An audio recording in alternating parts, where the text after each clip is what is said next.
I was 16 when Grandad first told me about Mairead. We were sitting in the woodshed behind his old farmhouse, the kind of place that always smelled like rust and rain. He'd had a couple of whiskeys, he never talked about the old days unless the bottle was light, and I remember the way his eyes shifted, not with age, but with something else. Like he was watching shadows no one else could see. "I need to tell you something, boy," he said, voice dry as fallen leaves. "Something I buried so deep I thought it'd rot away. But some things don't die." I didn't know then what he meant. I thought it was going to be about the war, or about Grandma, or that one cousin we never talked about. But no. It was about a woman, a murder, and 3 little dolls that never should have been made. Mairead wasn't born in our town. She came from somewhere east, a place folks never named. People said her eyes were too pale, her voice too soft, her garden too green. You know the kind of talk, suspicion wrapped in polite smiles. No one ever said which, not directly, but the word hung in the air like damp clothes. She married young. Her husband, Jonas, was a simple man. Worked the mill, didn't talk much, but kind as a Sunday sun. They didn't have children, only each other, and a crooked little house on the edge of the woods where the moss grew thick on the roof. Now, my grandfather, he was one of 3 boys. Him, Clyde, and Everett. Thick as thieves, until the blood came. One summer night, those 3 went drinking by the river. They'd just turned 20. Drunk, stupid, full of mean laughter. Grandad never said why it happened, not fully. Just that Clyde and Everett got it in their heads Jonas had said something, done something, some imagined insult. The kind that festers in a drunk man's mind until he needs to spill it out with fists. They jumped Jonas on his walk home. It wasn't supposed to go that far. Grandad claimed he tried to stop them, but he was drunk too, and when Everett pulled the rock from the riverbank and brought it down on Jonas's head, the night cracked open like an egg. Jonas was dead before the water soaked through his shirt. They left him by the bank. Told no one. And when the town found him the next day, face down in the shallows, they said it was an accident. A fall. Drunk, maybe. Just a sad, stupid death. Mairead didn't cry at the funeral. She stood at the edge of the cemetery, eyes fixed on the grave like she was memorizing it. A week later, she vanished. 7 days passed with no sign. Her house went dark. Chickens dead in the coop. The garden withered overnight. Then, just as sudden, she came back. Grandad said he saw her once, standing at the edge of Jonas's grave at twilight, holding something wrapped in cloth. She knelt down and began to dig, not with a shovel, but with her bare hands. The ground gave way too easily, like it was welcoming her. What she buried that night wasn't a body. It was 3 little puppets. He saw her place each one in the earth, whispering as she pressed them into the dirt. He couldn't hear what she said. He said the wind got louder when she spoke, like the trees were listening. That was when the nightmares started. Everett was the first. He woke screaming 3 nights in a row, swearing that something was whispering under his bed. Not in a voice, but in scratching. A constant, dry scratching like tiny fingers dragging across the wood. He pulled up the floorboards. Nothing. But the sound kept coming. Then, one morning, he woke to find his reflection gone. Not twisted. Not altered. Gone. The mirror showed the room behind him, the wall, the window, but no Everett. He started wearing cloth over the glass. All of them. Even spoons. Anything reflective, he covered it. Said the mirror was trying to remember his face, and he didn't want it to. They found him a week later at the edge of the woods, eyes wide open, mouth full of dirt. There wasn't a mark on him. Like he'd just stopped. Clyde was next. But that's for another part. You see, what Mairead buried wasn't just cloth and twine. It was grief spun into vengeance. And the thing about puppets, especially ones made in the old way, they don't forget. Not even after you're dead. You can tell when fear begins to ferment in a man. It starts small, quieter footsteps, eyes that flinch too quick at candlelight. But then it grows. Becomes part of him, like mildew in the walls. That was Clyde, after Everett died. My grandfather said Clyde changed overnight. Started showing up to town meetings that he'd never cared about before, shaking hands with preachers, asking after old prayers like they were passwords. He didn't sleep, not properly. Took to walking the fields at night, mumbling to himself, swearing something was following him between the rows. He never said Mairead's name, but everyone knew. And Mairead? She walked through town like a ghost that refused to vanish. Thin, pale, eyes like frost. She never bought bread anymore. Never spoke to the butcher or the minister. But now and then, someone would see her standing at the crossroads at dusk, holding something small in her hands. Granddad said he passed her once, and she was staring into a mirror the size of a coin, whispering to it. He didn't ask. He just kept walking. Clyde's house went quiet by the second week. The curtains never opened. He nailed planks over the windows from the inside. Claimed the light let something in. Said the shadows weren't right, that they moved without him. And the dreams. God, the dreams. He told my grandfather once that he kept dreaming of a little doll made of burlap and twine. It had his face. Pale buttons for eyes. It would sit on his chest while he slept and press its tiny, stitched mouth to his ear. Cold breath, he'd mutter. Cold breath and silence. He stopped drinking. Stopped eating, too. Said he didn't want it, knowing his taste. That it would remember the salt. The town doctor came once. Only once. After that, he wouldn't go back. Said Clyde attacked him, claimed he'd been sent by the thread. The thread. That's what he called it. Over and over again. The thread's in me. She wove it under my skin. One night, it reached a breaking point. They say Clyde was seen on the roof of his barn, standing with arms stretched wide, like a scarecrow greeting a storm. He was barefoot, even though it was October and the frost had already touched the grass. He was holding something. A doll. But not the puppet Mairead buried. This one looked new. Made by trembling hands. Sloppy stitching. Dried grass for hair. He was shouting into the sky, voice cracking, "Is this what you want? I made one too. I made one too." The wind picked up, roaring like something alive.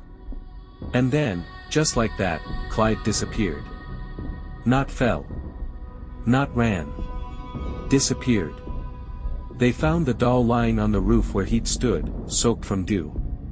It looked like it had been burned on one side, and someone had sewed its mouth shut with black thread. The town searched the woods, the fields, the river. Nothing. Gone. That left only my grandfather. And Mairead. Now, here's the thing. My grandfather, he was the one who didn't strike Jonas that night. The only one who hesitated. He said he tried to stop it. That his hands never touched blood. But puppets aren't about innocence. They're about witness. And sometimes, a witness is worse than a killer. Because they carry the memory. He started finding threads in his bed. Black, coarse thread knotted tight. Under his pillow. In the cuffs of his shirts. Once, sewn into the hem of his coat so finely that he didn't see it until it unraveled in his hands. And then there were the knocks. 3, always just before dawn. At the window. The front door. Once, under the floorboards. No one was ever there. He moved houses. It didn't help. The threads followed. Then came the puppet. It was left on his doorstep in a box. Wrapped in old lace and a sprig of lavender. It had no face. Just a blank burlap head, with a single pin stuck through the heart. He burned it, of course. But that didn't stop the dreams. He'd wake up choking, dirt in his mouth. Once, he swore he opened his eyes to see Mairead standing at the foot of his bed, holding a second doll, this one with his eyes, his nose. And behind her, Jonas. But not like before. This thing was taller. Wrong. Its limbs were too long. Eyes too black. It didn't move. It just stared. Waiting. That's when he left town. Packed his bags in the middle of the night and fled west, never looking back. Settled in this farmhouse, far from the woods, far from Mairead. And that's where I knew him. A quiet old man with eyes that never fully rested. He finished the story like this. I never touched Jonas, but I watched him die. And I never stopped her.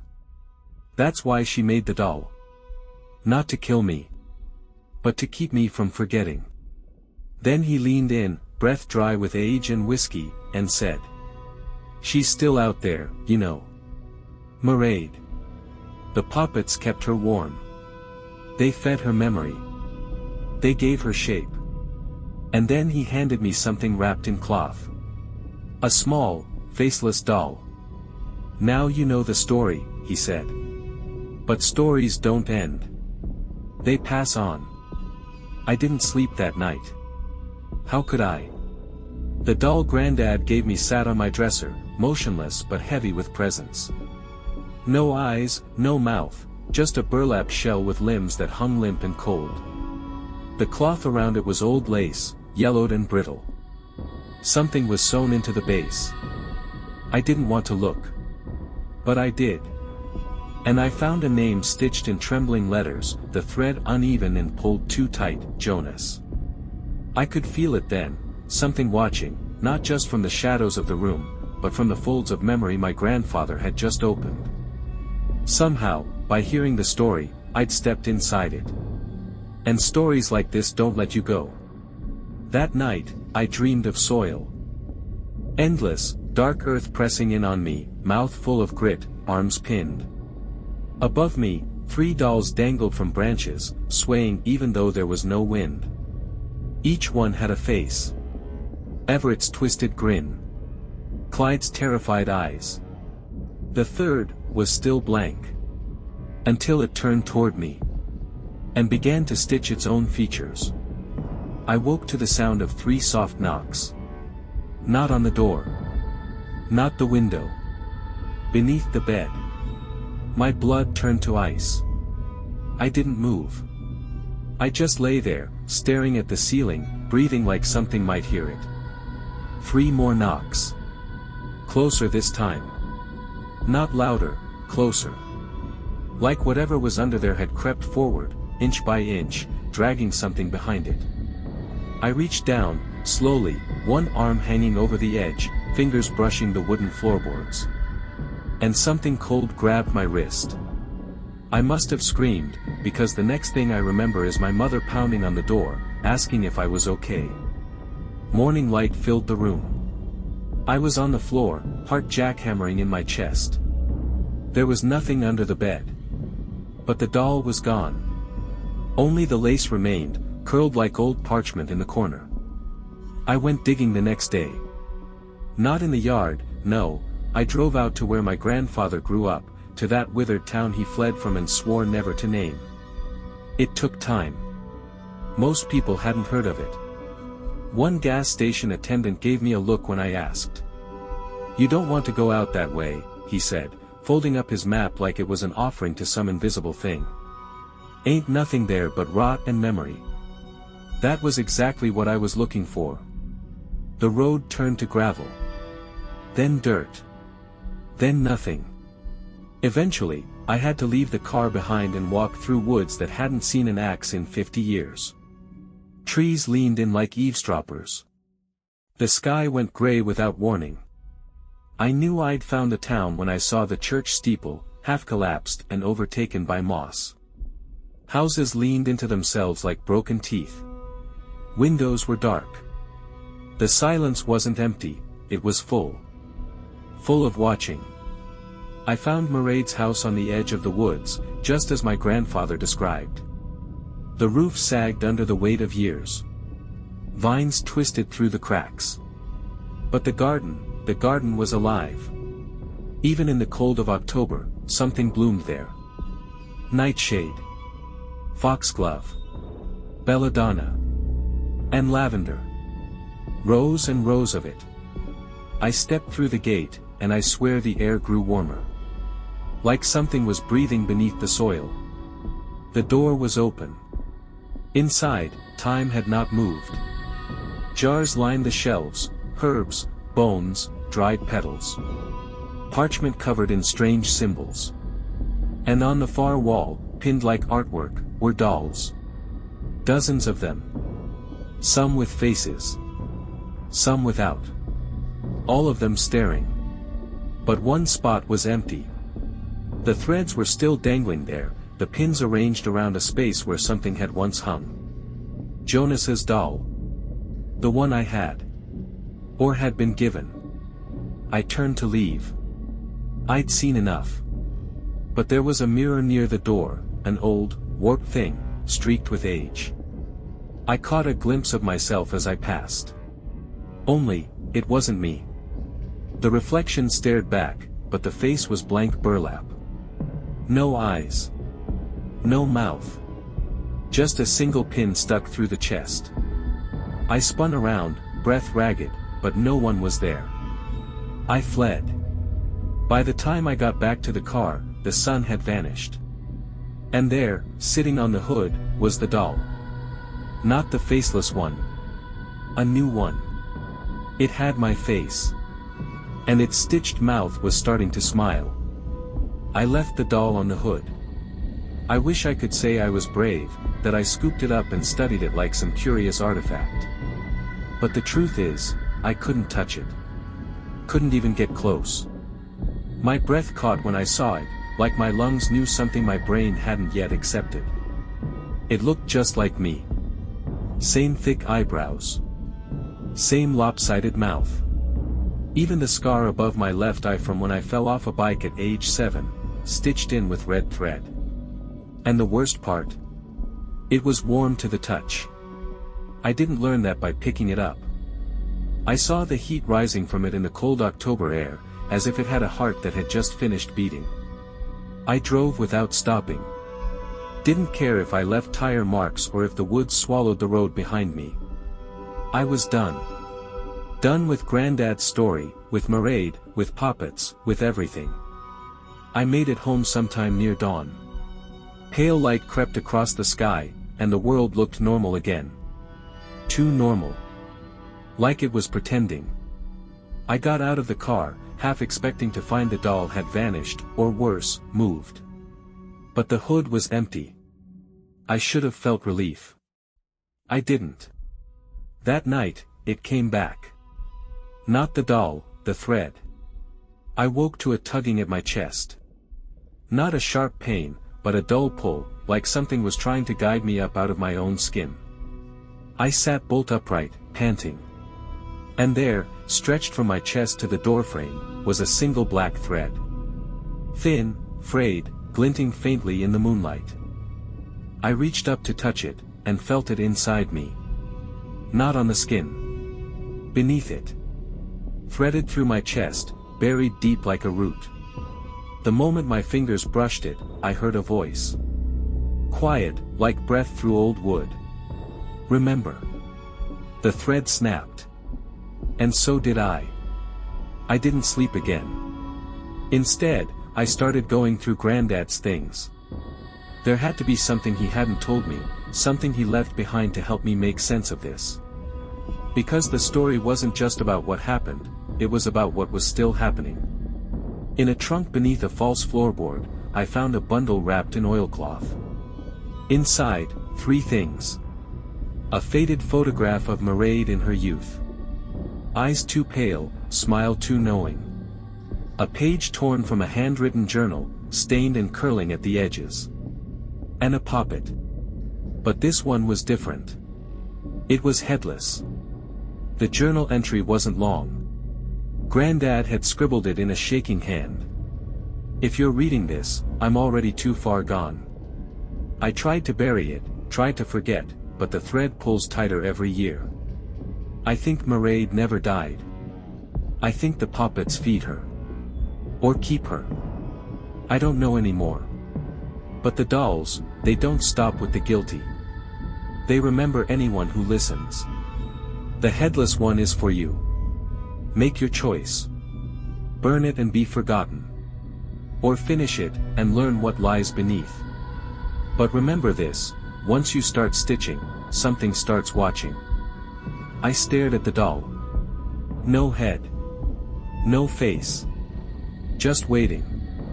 There was a needle pinned to the chest, threaded with that same black string.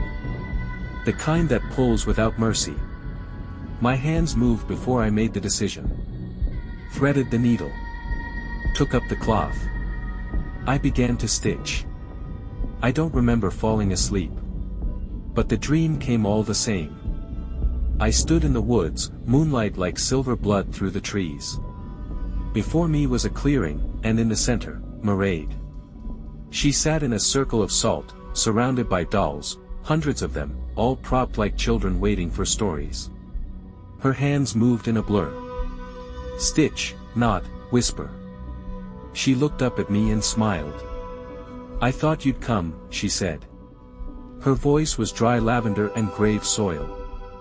"Why?" I asked, though my dream self already knew. She held up a new doll.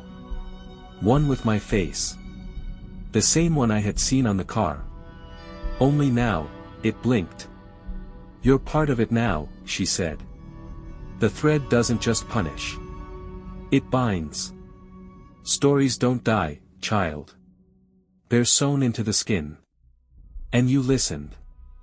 I woke up with the needle still in my hand. The doll now had a face. And its stitched lips were parted, just enough to whisper something in the dark. One left. They say the past is a place you visit in your mind. But some things, old things, don't stay in your mind. They wait. Buried in the dirt. Stitched into burlap and blood. Waiting for someone foolish enough to dig. I was that someone. The final day began without warning. I had locked the doll away in a drawer. Tied it in cloth. Covered it in salt, even though I wasn't sure why. Granddad had muttered something once, "Salt slows it, but doesn't stop it. Just gives you time to pray." But time had run out. The thread returned. Only this time, it wasn't black. It was red. It crept along my floorboards like a living thing, looping up the dresser, pulling open the drawer by itself. I sat there, frozen in my own room, as the puppet unwrapped itself and stood.